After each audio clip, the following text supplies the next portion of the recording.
Back here again for the last set of Chon-Ji, the 4 punches, forward and backward.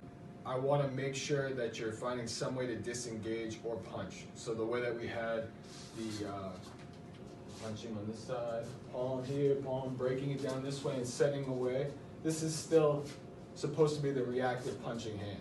So it's supposed to represent. And while I can go off of that set here, boom, pushing and then following through my 2 punches, well, then I still have to explain why we're punching backwards, okay? I can't think of too many higher up forms or patterns where, we're stepping back and doing the punches. So why are we punching that way, okay? Well, I think at the end of the form on Chon-Ji, it becomes more aggressive. You're becoming more aggressive to finish off your opponent towards the end because this is where you want to get away. So Megan's going to jump into our left fighting guard on this side here, and it doesn't matter how I stand because I'm just being pretty much the person who's getting attacked. So at first I'm just going to show you the punches, but then I'm going to show you how you can put it onto any of the side block variations to even the down block variations if you want to. Okay, but I'm going to show you just one side block variation. We're going to go back towards the beginning.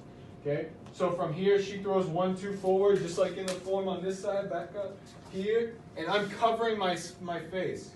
Okay, so if I did go off of one of the sets, so like if she puts her guard up, and I grab and she throws the body out, just like in one of the motions this way, and if she follows through here, what do I want to do? I want to cover up my side.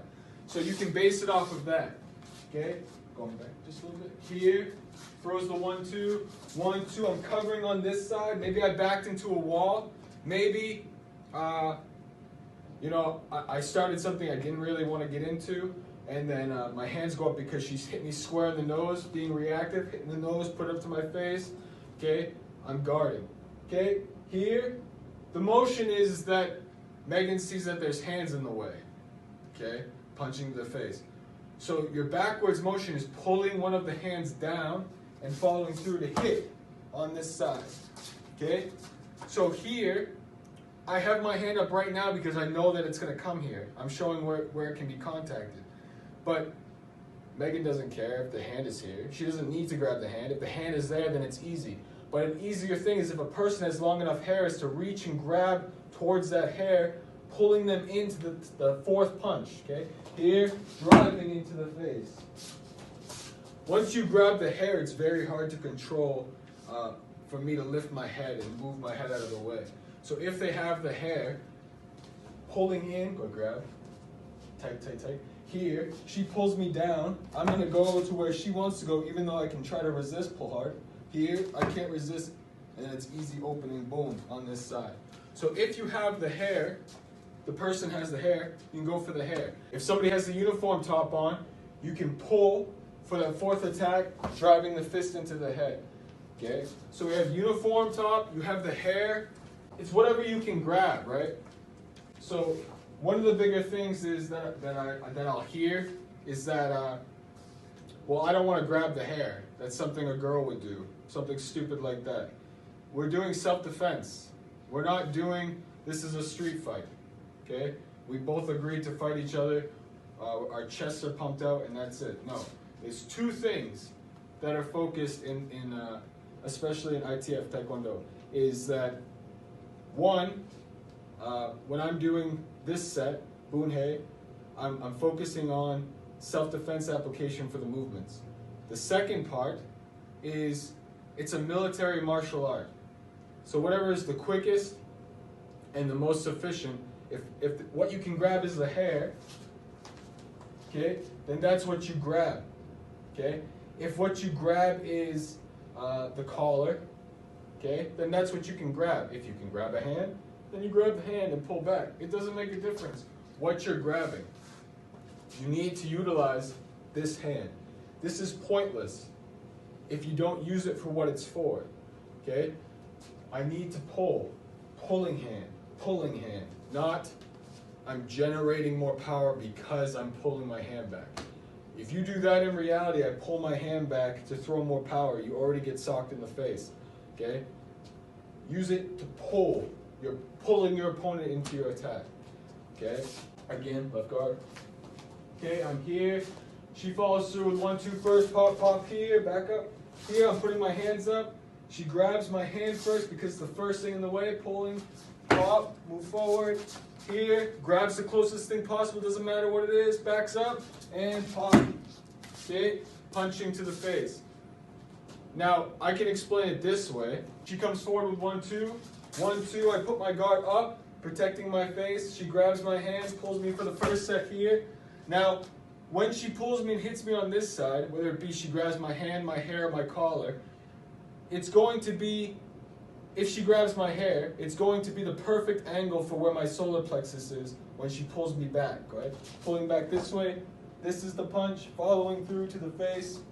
Same angle as where the solar plexus punch is on Chon-Ji, okay? So, other than being a beginner and you want to focus on making sure the punch stays at the solar plexus area for the first sets, unlike in Dangun where you're raising your fist. This is a good explanation. If I'm pulling the person down, even if it's my wrist, pulling me down to the angle of where the solar plexus is, then I can get hit.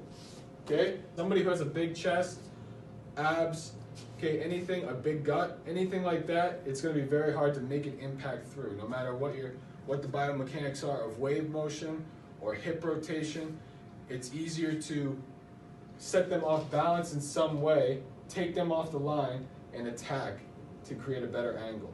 Okay? Okay, for a different point of view is I'm being the aggressive person after I've already been attacked, and there's something there. So you can use it in application for, I don't know, if they're against a cage, if they're against a wall or something like that, how you can use Chon-Ji in a way that can work for you to make sure that your feet are active and following through with that big hand each time. Instead of just, jabbing here and staying in one place and utilizing your hip, using the power of both sets of your hip and your feet to drive forward with your hand. Okay? So from here, I'm going to start off on my right side, so I can start with my left jab. Just a little bit here, and then I'm coming through on my first hand, so I've already taken my first step. Okay? Here, I'm jabbing on my front hand, setting them up. Okay? Either this starts the guard to put the guard up, or it makes them reactive. Either way, I'm following my second hand immediately. So when I'm here, I go boom, boom on this side. Now we come to the piece where I can start pulling things. Okay? So here I start the first guard. I grab the hand and immediately switch to boom, punch in the head, punch in the face, either side. Okay? My next piece is whatever is closest again. So I grab the collar, I grab the hair, I grab the opposite hand if it's in my way. Okay, but here I'm going to go for the collar so I don't grab that wrist. Here on this side, I'm pulling and I'm stepping back. I'm not going like this. Okay? I want to keep them where they are, pinned against the set, so I hold them in place and then drive my hand forward. Boom. Following through. Okay? I'm obviously pulling on this hand in reality, but there's not much place for her to go on this set. So I'm following through. Okay, different angle, different perspective. Here, same thing. Same thing is following that front hand, second hand, hits against the cage of the wall, follows through, I'm covering, boom. Second set coming through, boom, on this side. Again, one more time, jabs at the front, follows through with the second, pushes against the wall, hits back, pulls again, quick hit. So a different angle could be the person hits against the wall and they're trying to quick defend or try to get off the wall, and you're keeping them in place just for a second to pull. Okay, pull the hands down. So you can do this off of side block or any of the down blocks, any of the motions that rely on an instant attack on punching. So you can use this after any of the defenses, okay? So the first one we're gonna go, the one that I'm gonna really base this off of is the one that you're already stepping into a punch, which is the hands come up so that you're defensive, so you have an actual reason to really, really defend, okay? So her hands go up, defending on the position this way, okay? If I'm pushing backwards, that just sets up my momentum. We've been over this before. I go back, she turns in this way, the first punch is there, and my hand starts to back up. My hand starts to already come in because I'm unsure of my set. But when she falls to a second time to hit, my body will start to face her, or I'll start to turn away. This is where the grabbing comes into play. As she pulls in on the second set, grabbing opposite side, boom on this set. Okay? So you can use this off any of these. I wanted to make sure that we were coming off of the outward side block. Work on that. This has been Chon-Ji Practical Self-Defense. See you in Denga.